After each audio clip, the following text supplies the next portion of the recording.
Hi, welcome to today's Leaders in Mental Wellness and Diabetes, where you will hear insights from the top minds in the world of diabetes care. Hosted by Dr. Char. Hello. Let me share with you that Joe Gutman is an internist, an endocrinologist. He's an educator, a physician. Oh my goodness, he's an author, a public speaker, a communicator. He's even a medical examiner. But the thing that's most interesting to me that I've read is that he's the father of 2 boys and the grandfather to 2 little girls. Sir, I welcome you to this podcast. And if you have a dog, you have everything. Thank you, Dr. Char. I don't have the dog at this time. I have the memory of a dog, though. Thank you so much for having me. Well, welcome. It is just so important to me that I connect with people that are in this space and helpful to others so that people in my community, I'm talking about it like it's large, it's growing and it's going to be big, but right now it's not that many. But if there's anybody I'm influencing, I certainly don't want them just to have my perspective. And so it's been a delight meeting you and hearing all the interesting things about you and your professionalism.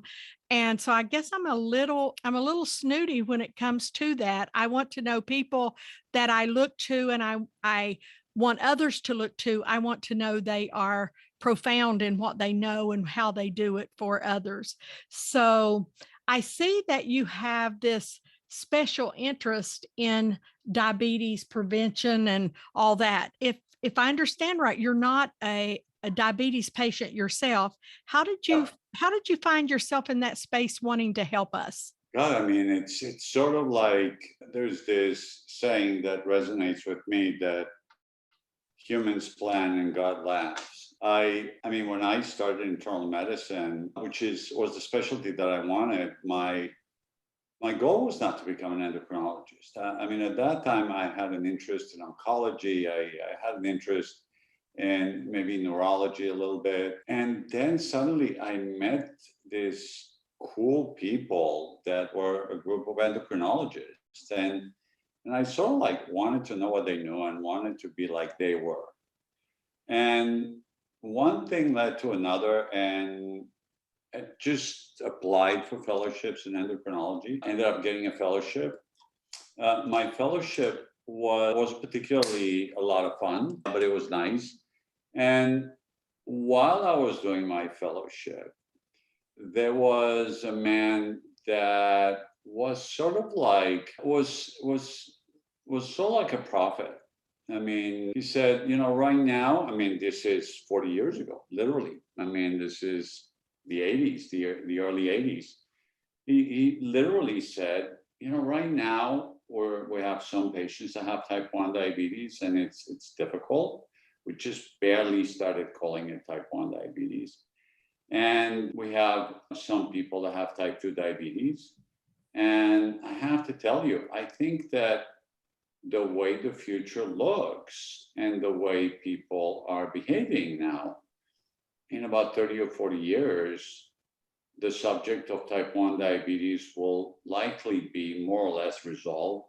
And the epidemic will be type 2. I didn't really believe him. I mean, it rang with me, but I really couldn't believe exactly what he was saying. And then I met someone else. By that time, I was in Los Angeles, and I was blessed meeting George Bray, who at the time was the chairman of internal medicine, chairman of medicine, and an endocrinologist at USC. And he had an interest in obesity. Now, mind you, now we're talking about 1990, and still type 2 diabetes was not in anybody's radar with any real validity. And obesity was not in anyone's radar. And then, lo and behold, around 1985, high fructose corn syrup became legal. The FDA approved it as a substitute for sugar in order to sweeten everything.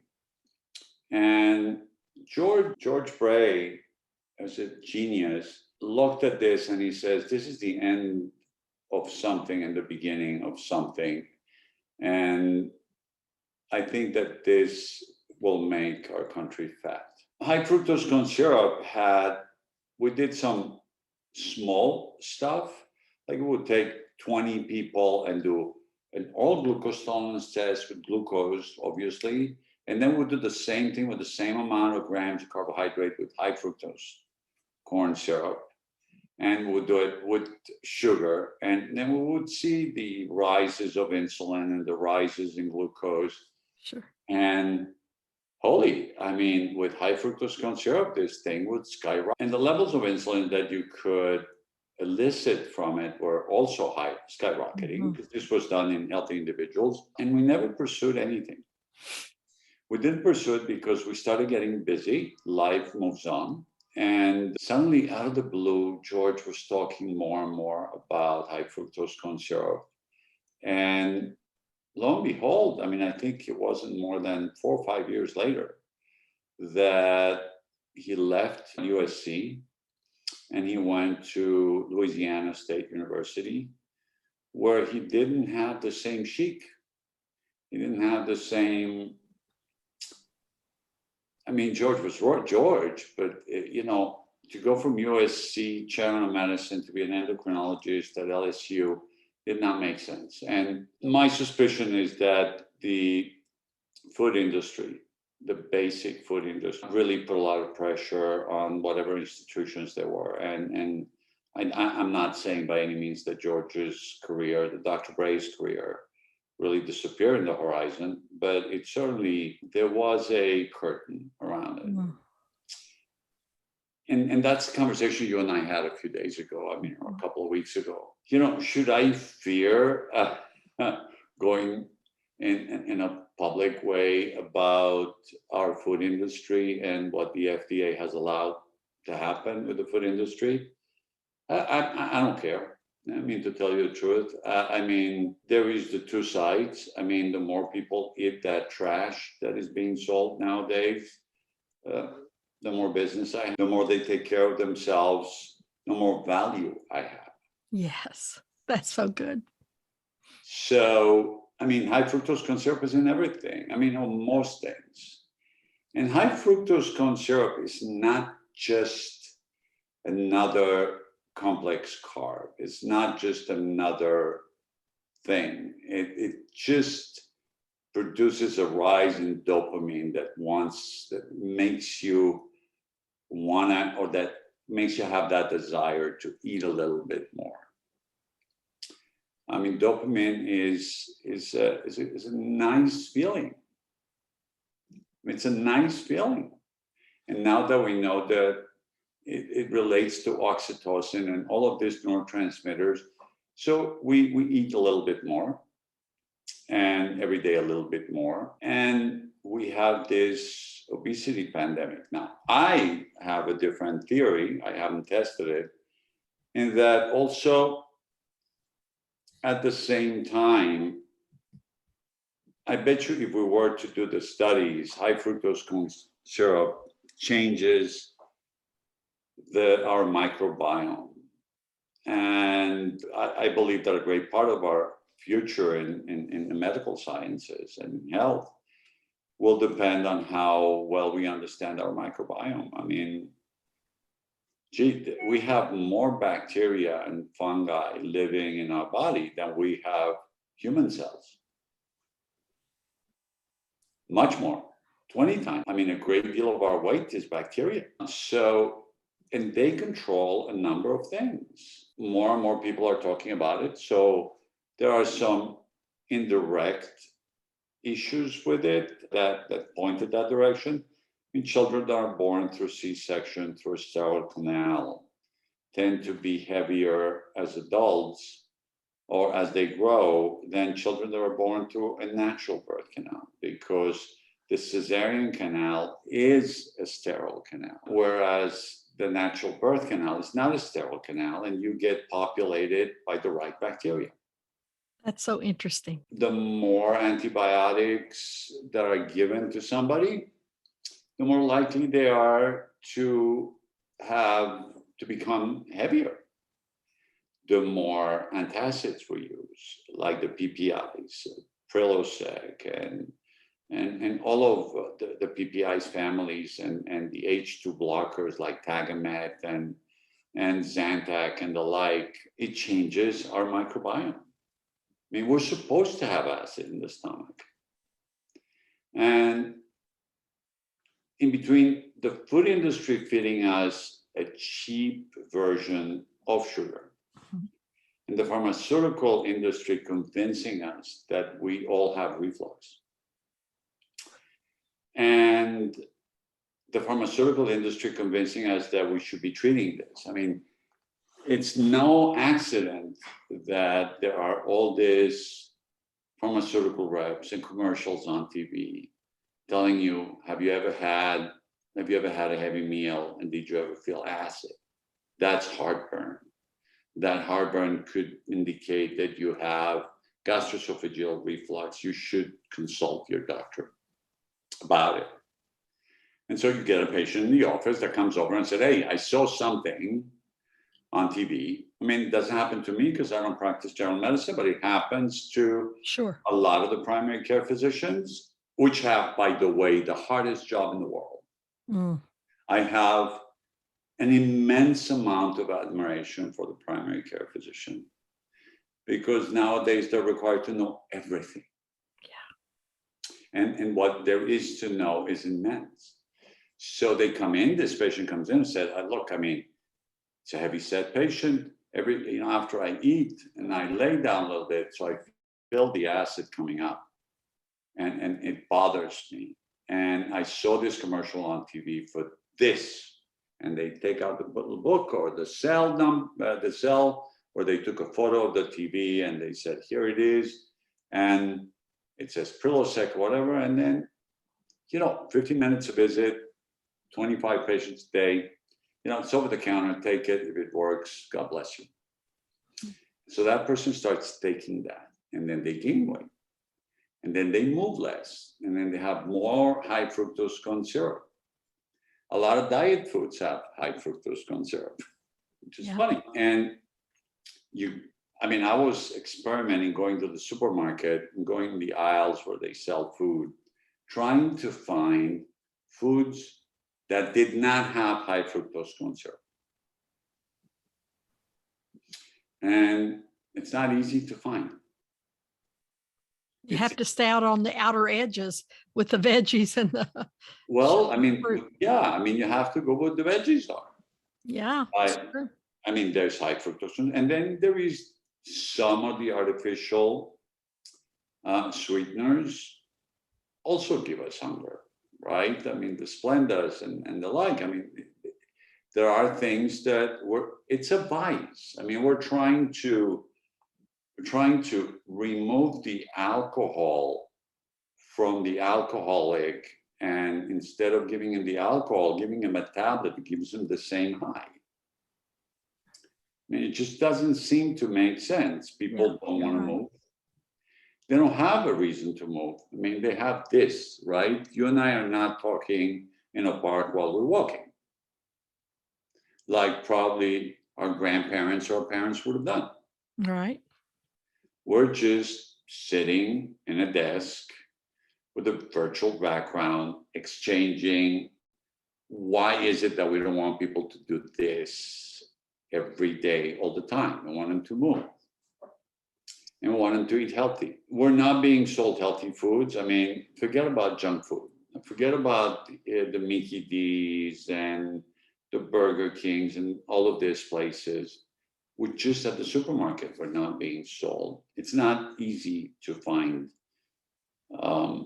healthy food, or food that is not as toxic as what we're eating right now. People are concerned about the content of lead and mercury and this and that and the like, and yet the real killer is out in the open and nobody does anything about it.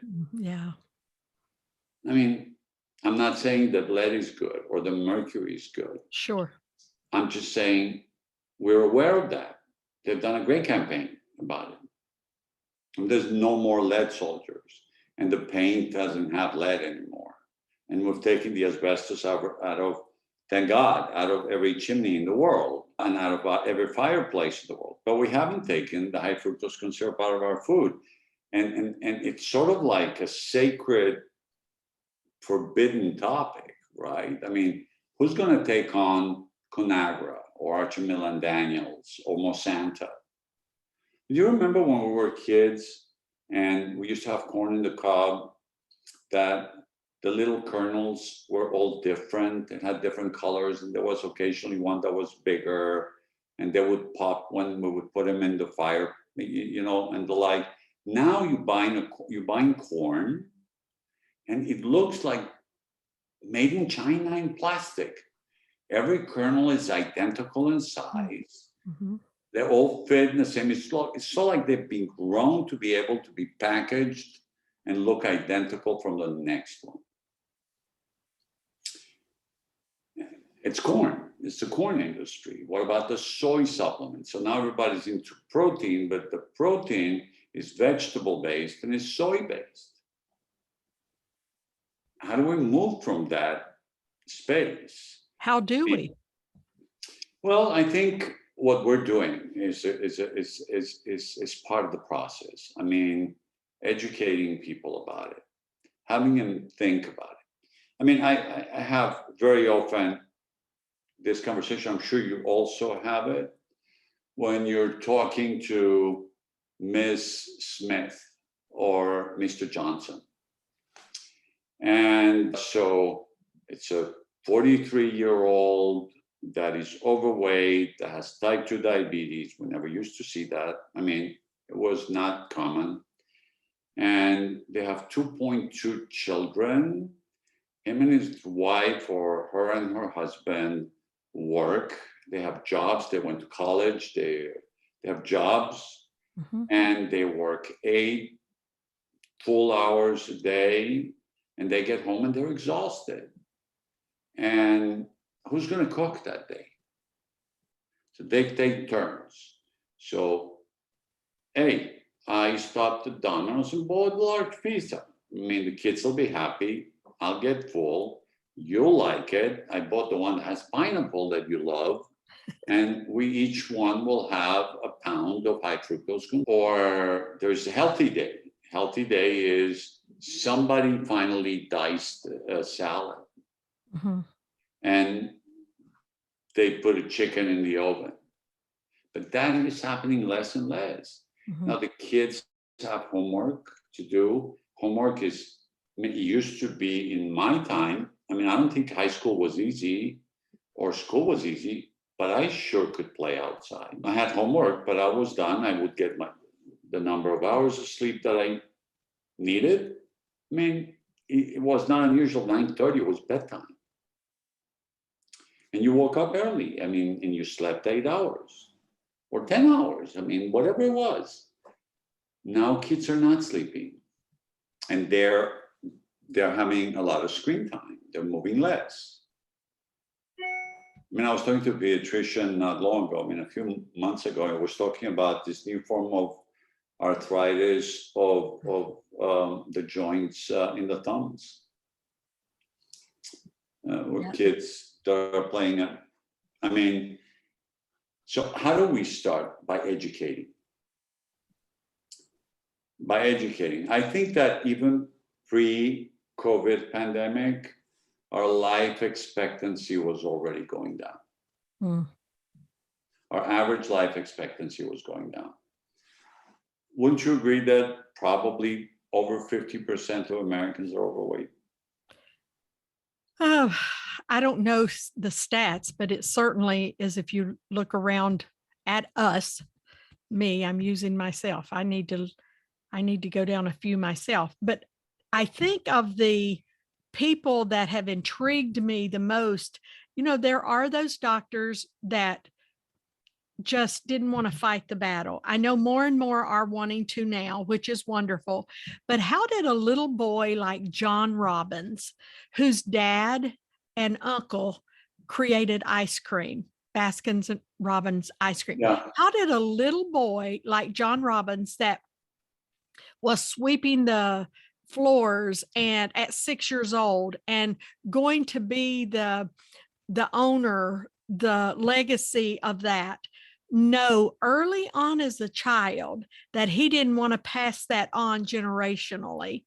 And he moved his new bride when they got married into a cabin, or I don't know the full story, but he was known as a hippie in his day. And he started moving healthy and away from the creams and the sugars. How did a little boy, and now his son is famous for knowing healthy and serving the world with healthy and away from all that. That little boy, how did he become that knowledgeable and have that insight so that we can, as adults, talk about it and get into place what we need and get better? I get better as time goes on. I was raised in a culture where biscuits and gravy and all the Southern things was, I didn't know anything else. My mama today couldn't cook a different way, but yet how did a John Robbins But you grasp? see, in your and my generation, we ate all of those things, and the biscuits and the gravy and the grits. And it was not unusual for me in a Jewish culture to have these fantastic dishes that were made with tons of grease and tons of carbs. And the Sabbath is celebrated with this incredibly breads and meats and foods and the like. And there was always a couple of, let's call them fat people in the family, but most people were thin. And they were fit because they moved, Mhm. and because there was no high fructose corn syrup. Well, back then, though, with John, his uncle, at least, I think it was the uncle. I've read the story, but I didn't plan on talking about that today. So I'm not up on it. But I think it was the uncle that was overweight and consequently passed first. But he had to really fight a family battle to come away from that and turn that down as taking that company over and running it.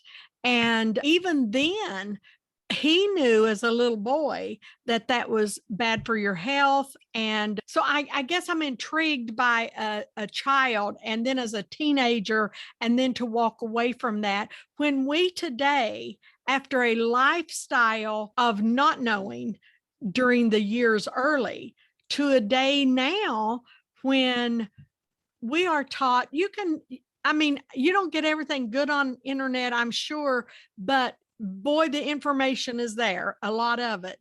And we're still eating the sugar and having obesity. I don't think that generalizing we're eating the sugar is the right way. I like to teach my patients about what are the different things that taste sweet and which are great, which are not so great, and which are definitely bad.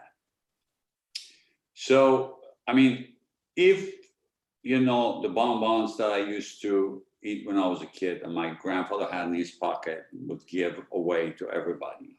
The treats that my grandmother would have in her purse. Here, shut up. Or what you would buy in the street. I remember I had a particular love for Milky Ways, right? The chocolate.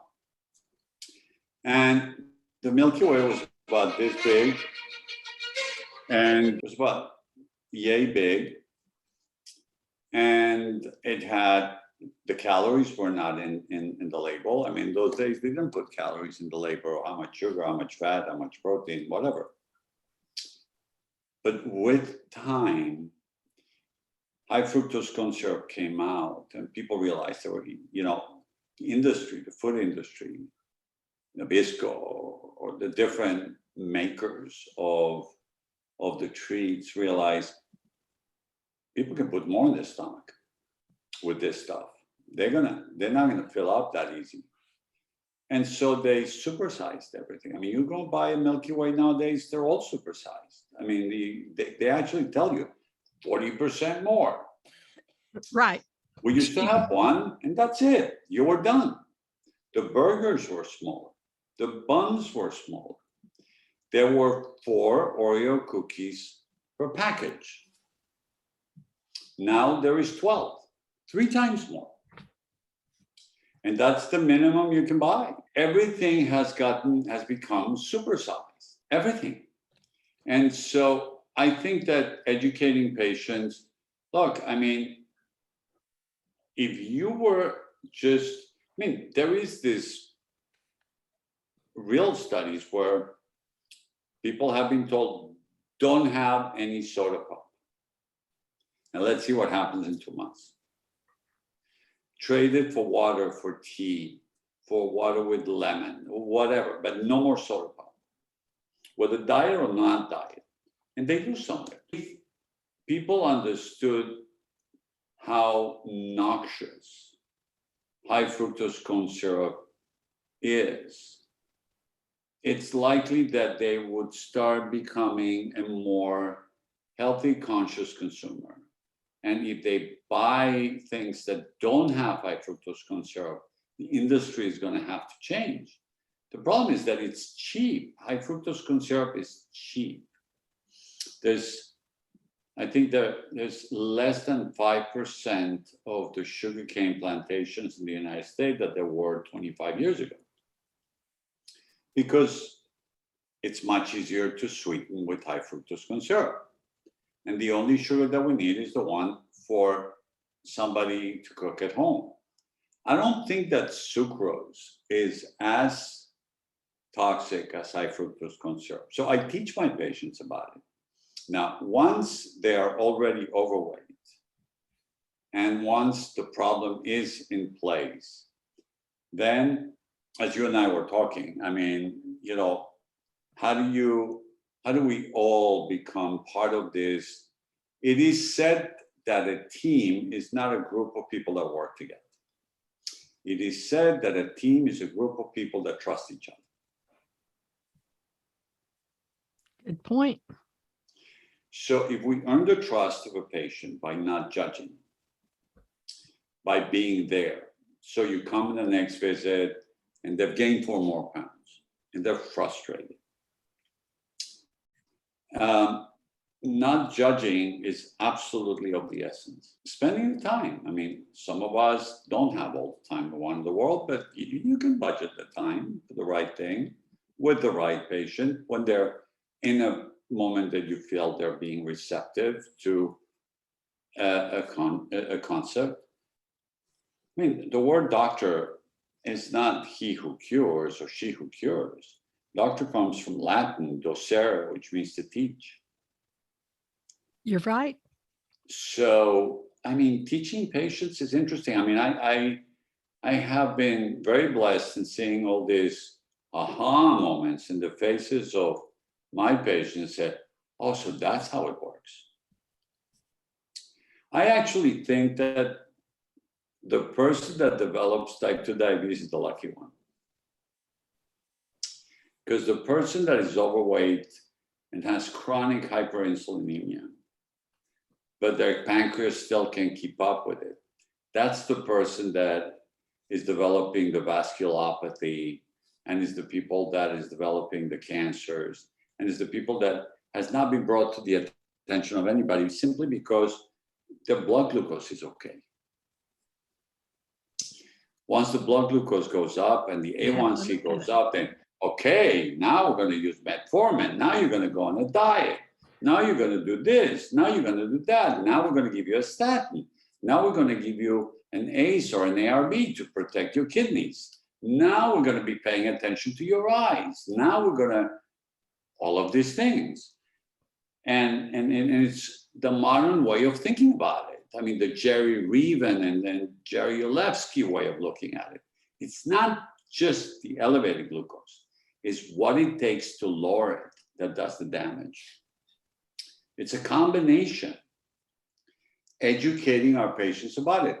There's not that many outlets. I mean, if you look at the website for the American Diabetes Association, which is wonderful and has recipes and lifestyle and this, and become a member and donate and this and that, and then you start looking and they, you know, little by little, pharmaceutical companies have crawled into it and they have the advertisement on the corner or you get tagged by a cookie that then a pharmaceutical company has. Once you put your email in, and you, for all you know, you might get a coupon for Invocana, which essentially means this: hey, you might have diabetes, go on pea sugar, because that's what it means. Or Novo Nordisk comes out and says, shows the child with type 1 diabetes and the pump hooked up, and we've made it painless. That's sickening, because that tube is $180, whereas in many other countries is $5. And I wonder what conversations the CEOs of the big pharma are having with the CEOs of the food industry. I wonder when they sit at the table in some exotic club and they're playing poker with, you know, penny chips, and they're just having fun. The pharma guys are driving the Mercedes and the Porsches, and the Conagra guys, the Monsanto guys are driving the Ford F-150s, right? Mm-hmm. But they all have the same jets. And what conversations do they have?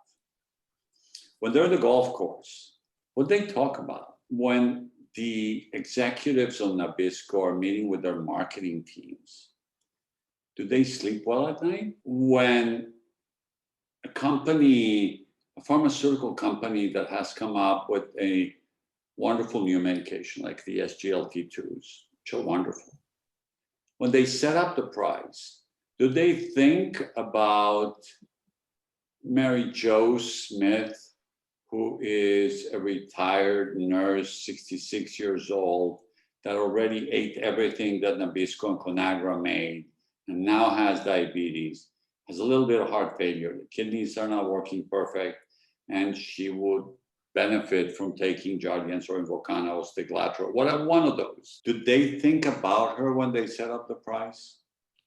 But of course not. But as time changes and the more of us that learn and are educated, the less, well, they'll have to listen to us if we quit buying it, of course, and maybe that'll get better.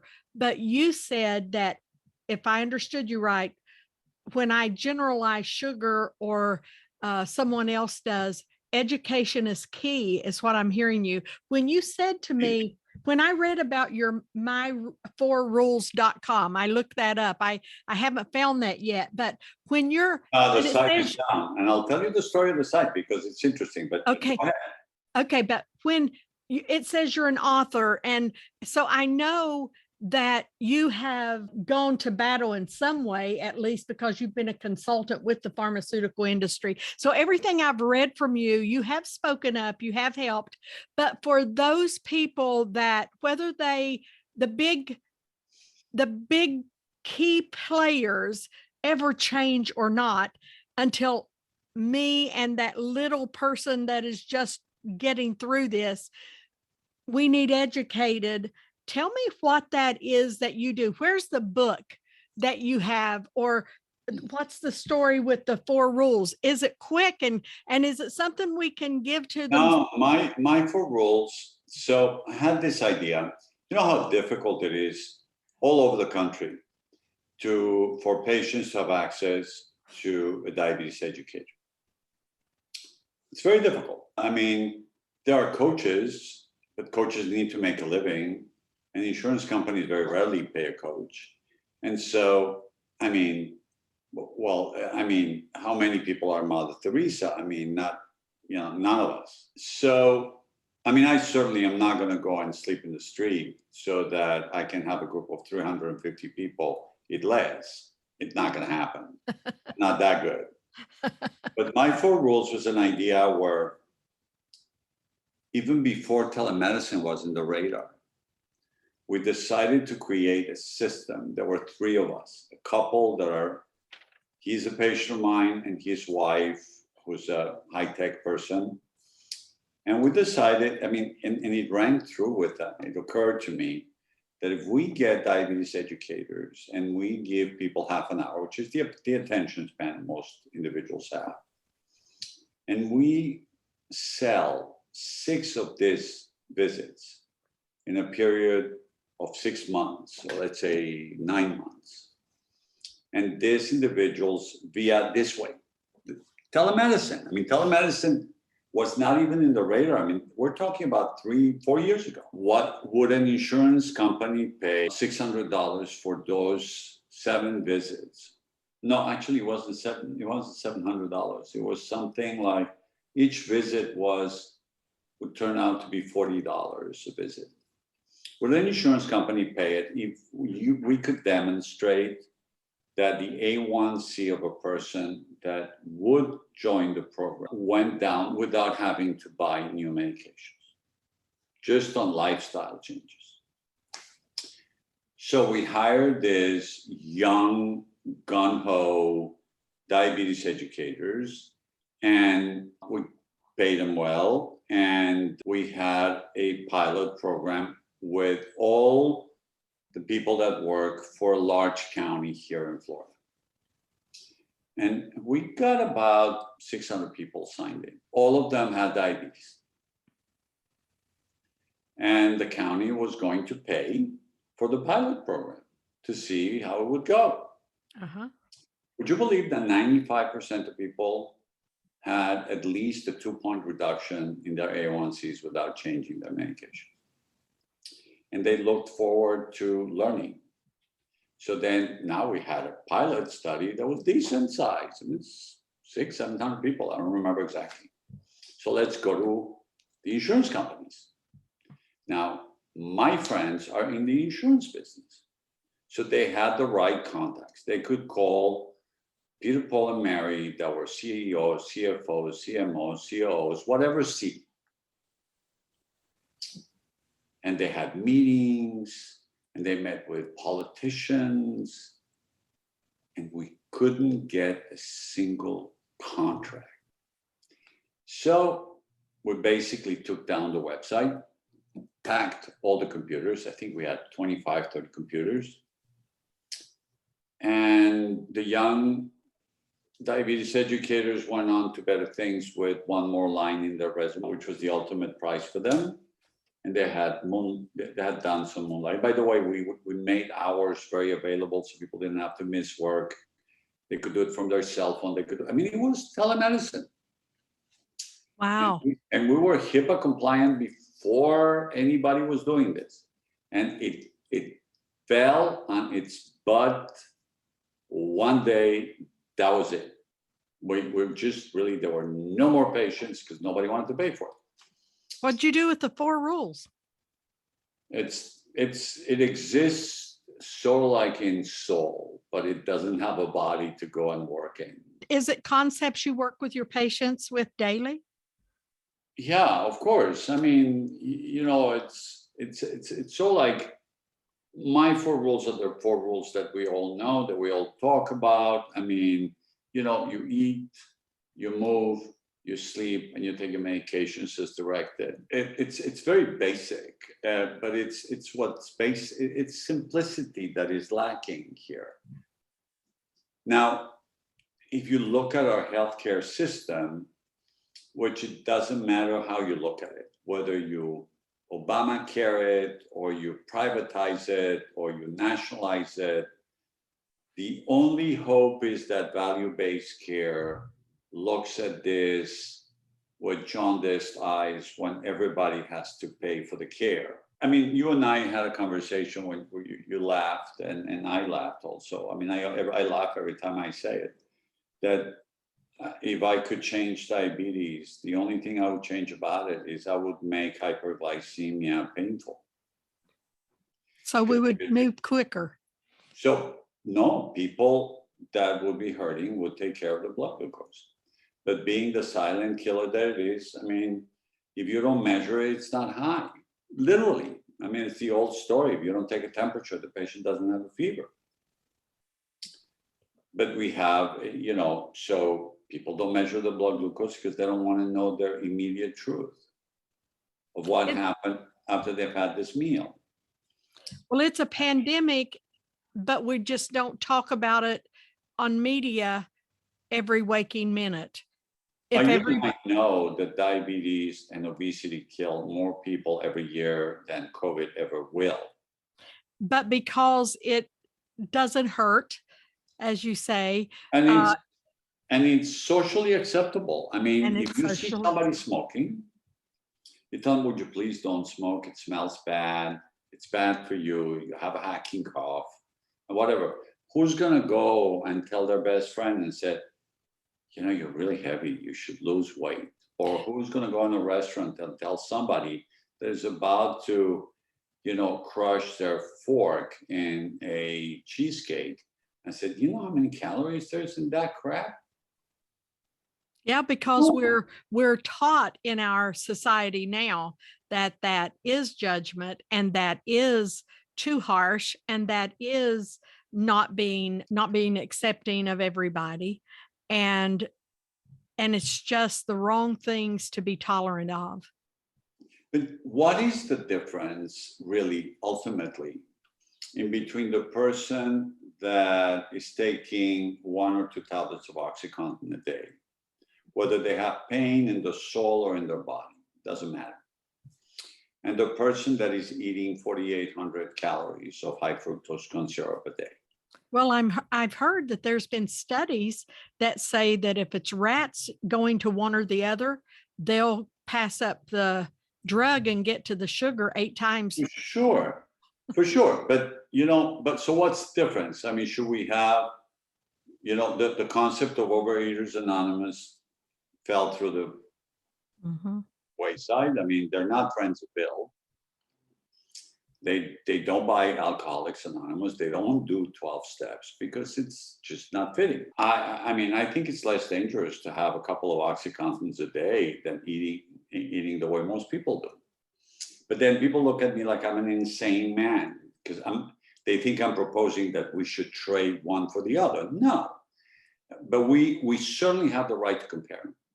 Yes, but what we do is we say, well, but it's not addictive and life threatening to a family and to an individual, when that's absolutely not true either. It Correct. is, and it is, you can crave sugar, if not more than the other kind of drugs. And of course, that's Char, just think about it. Let's say you have somebody that has a BMI of 25, and you have somebody that has a BMI of 38. Whose sneakers will need to be changed more often? Who is going to have to buy the XXXL? Mhm. Who is going to consume more medical resources? Who is going to have to buy a larger car to fit in? Who is going to get stuck in the tiny little seat in the airplane? But yet you couldn't get an insurance company. It costs them more money, but you couldn't get an insurance company to support you. You have writers in a lot of policies that says we'll pay for everything but a bariatric surgery. And yet that person is likely to spend more money in the next 5 years in hospitalization, Then undetected cancers, coronary disease, all the diabetes stuff, than the $14,000 skin to skin that a bariatric surgery would cost. But instead of, the pharmaceutical company comes up with a medication like Saxenda, which makes you throw up, be full, puts you at risk of pancreatitis, and it's nothing but a glorified Victoza, a higher dose of Victoza. And then what happens when you spend the $12,000 a year that it would cost you? What happens in the second year? So you dropped 60 pounds, and now you can't afford it anymore. Mm. I mean, and you didn't learn a lifestyle change. Well, you did learn a lifestyle change. It was chemically forced upon you, biochemically forced upon you, but it's not a long-term solution. I mean, Right. How many people are going to the schools and are looking at the school food and are saying, okay, so the average middle school, elementary school, high school in the United States is a large piece of land, unless they're like an inner city school. And even when they're an inner city school, there is a few areas where kids play. What about teaching the children how to garden and how to make their own vegetables, so that at least maybe one day a week, they'll eat the vegetables from the garden that they created. There is a pride in it. And there is something, at least you plant a seed, no pun intended, in the ground and in the soul and the spirit of that person, that little person. And they see that, yeah, this is not that bad. I mean, actually, I don't like peas at home, but when they come out of my garden in school, they ain't so bad. They ain't so bad. And that is the most wonderful seed time and harvest story I've heard. I know our time's up, but what I'd like for you to do is give us one good tip that anybody listening today could benefit by. I don't care if they've heard it 1,000 times or they've never heard it. Give us something that you think, as a professional looking at these problems over and over daily and for years, tell us one thing that we all should do better today. Okay. I think everybody should start by drinking 70 ounces of water a day. 70 ounces of water. I think everybody should take their cell phones and their computers and Google high fructose corn syrup. Okay. And I think everybody should have table time with their family.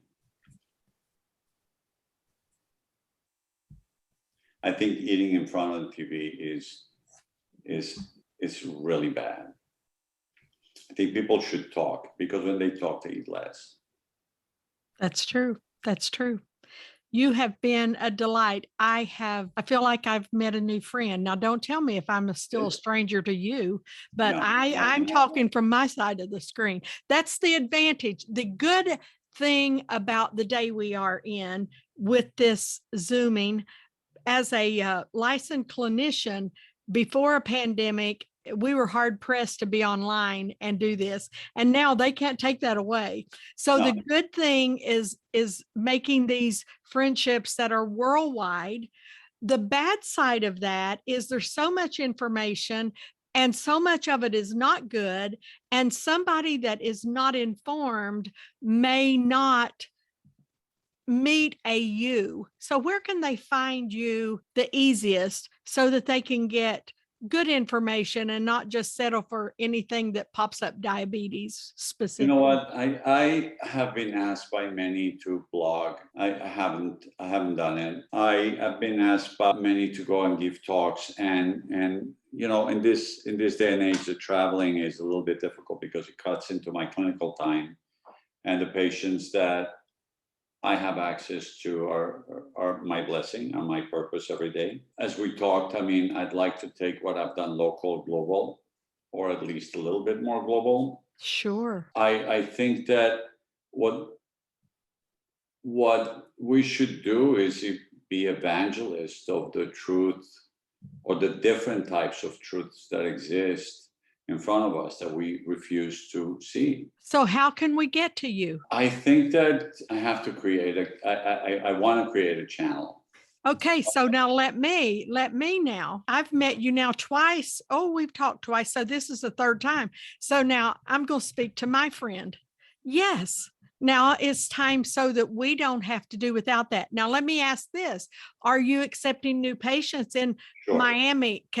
If people were to Google you and find you in Miami, if they wanted to make the travel, it's nothing for some people to travel to find what they want and to vacation and to spend thousands of dollars. If they wanted to see you personally, are you still taking patients that they could do that? I am Googleable in Broward County, which is not necessarily Miami, but it's South Florida. My office is in Plantation. Plantation is a large suburb of South Florida. So they would just look up Dr. Joseph Gutman. Yep, Gutman, and it's it's a sad thing, but it's the truth, and it's not that easy to get an appointment. Oh, because well, I don't shortcut anybody with time.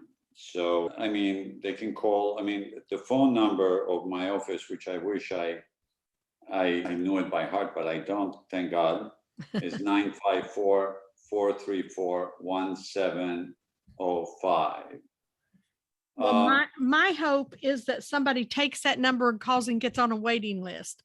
But then my challenge to you is get a blog, get a something going so that it's not just my heart goes to the one who wants the help. They're amenable and they honestly don't have enough of the education. But you know, there is something interesting here.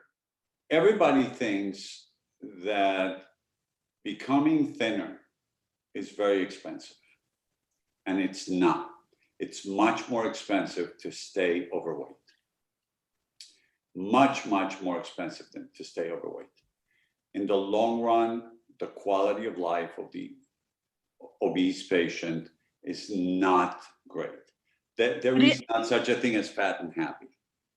No, but it is that accent, that voice, and that profound wisdom that you have, that once people have heard it enough that they can learn from it. Interested, they should organize a Zoom, invite their friends, invite their patients, invite whomever. They send me a note and I'll get in it and I babble like I just did. Well, we may just take you up on that, and I'm hoping a few do. I'm going to jump off here right now, and I so appreciate you joining me. And I just may invite you to more stuff, and if not all that, it just may be a one-on-one, so I can learn from you. I'm gonna look into 4 rules and see how well I'm applying them to myself. Thank you, sir. Take care. Bye-bye. Bye.